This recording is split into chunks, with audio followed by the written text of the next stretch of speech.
আর্জেন্টিনার মানেই ভালোবাসা, আর্জেন্টিনার মানে আবেগ, আর্জেন্টিনার মানে সবকিছু। আর্জেন্টিনার যখন খেলা হয় তখন দর্শকদের মাঝে অনেক উত্তেজনা সৃষ্টি হয়। তো বন্ধুরা, আজকের এই ভিডিওটিতে আর্জেন্টিনার বনাম চিলির ওয়ার্ল্ড কাপ যে কোয়ালিফায়ার ম্যাচটি রয়েছে সেই ম্যাচটির সময়সূচি জানিয়ে দিব। তো বন্ধুরা, অবশ্যই ধৈর্য সহকারে সম্পূর্ণ ভিডিওটি দেখবেন। তো বন্ধুরা, আপনাদের কাছে একটাই রিকোয়েস্ট থাকবে, আপনি যদি আর্জেন্টিনার ফ্যান হয়ে থাকেন তাহলে অবশ্যই এই ভিডিওটিতে একটি লাইক দিয়ে কমেন্ট বক্সে জানিয়ে দিবেন আর্জেন্টিনার বনাম চিলির এই ওয়ার্ল্ড কাপ কোয়ালিফায়ার ম্যাচে কোন দল জিতবে। অবশ্যই বন্ধুরা কমেন্ট বক্সে জানিয়ে দিবেন।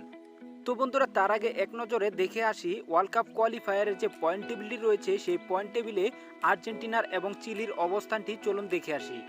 তো বন্ধুরা, ওয়ার্ল্ড কাপ কোয়ালিফায়ারের পয়েন্ট টেবিলের দিকে তাকালে আমরা দেখতে পাচ্ছি যে 2 নম্বরে রয়েছে আর্জেন্টিনার, যেখানে আর্জেন্টিনার মোট ম্যাচ খেলেছে 4টি, 3টিতে জিতেছে এবং 1টিতে ড্র করেছে। তাদের পয়েন্ট হচ্ছে 10।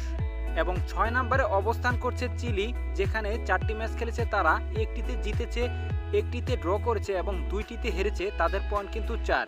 খেলা হবে 2 এবং 6-এর মধ্যে খেলা হবে। তো বন্ধুরা, চলুন দেখে আসি কখন এই খেলাটি অনুষ্ঠিত হবে এবং কোন স্টেডিয়ামে খেলাটি অনুষ্ঠিত হবে। চলুন দেখে আসি।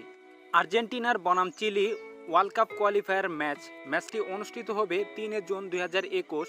ম্যাচটির ভেন্যু হচ্ছে ইআই মনুমেন্টাল স্টেডিয়াম। তো বন্ধুরা, অবশ্যই কমেন্ট বক্সে জানাতে ভুলবেন না এই ম্যাচে কোন দল জিতবে। অবশ্যই বন্ধুরা কমেন্ট বক্সে জানিয়ে দিবেন। তো বন্ধুরা, মূলত এই ছিল আজকের এই ভিডিওটি ভালো লাগলে অবশ্যই বন্ধুদের মাঝে শেয়ার করে দিবেন।